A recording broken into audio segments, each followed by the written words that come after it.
അവിടെയാണ് ഇത്രയും വോട്ടിന് UDF ജയിക്കാൻ കഴിയും. മാത്രമല്ല നിലമ്പൂർ മുനിസിപ്പാലിറ്റി പോലും നല്ല മുന്നേറ്റമാണ് UDF ഉണ്ടായത്. പോത്തുകൽ പഞ്ചായത്ത് LDF മുൻതൂക്കമുള്ള പഞ്ചായത്താണ്, സ്വരാജിൻ്റെ സ്വന്തം നാടാണ്. അപ്പോൾ ഇത്തവണ മറ്റൊരു കാര്യം കൂടിയുള്ളത്, സ്വരാജിന് ശ്രീരാമകൃഷ്ണൻ്റെ വോട്ട് പോലും പിടിക്കാൻ കഴിഞ്ഞിട്ടില്ല.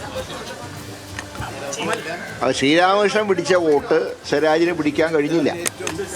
അപ്പം ഞാൻ അന്ന് തന്നെ ഒരു കാര്യം സൂചിപ്പിച്ചു, സ്വരാജ് എന്ന് പറയുമ്പോൾ ഒരു ഊതി ഉറപ്പിച്ചൊരു ബലൂണായിരുന്നു, മറ്റൊന്നും കൊണ്ടല്ല. ഞാൻ അദ്ദേഹത്തിനെ ചെറുതാക്കി കാണിക്കുകയല്ല.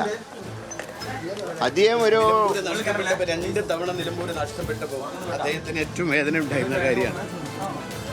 അദ്ദേഹം ഞങ്ങളോടൊക്കെ പറഞ്ഞത്, നിങ്ങളുടെ രാഷ്ട്രീയ പ്രവർത്തനം ഇനി നിലമ്പൂർ തിരിച്ചു പിടിക്കലായിരിക്കണം,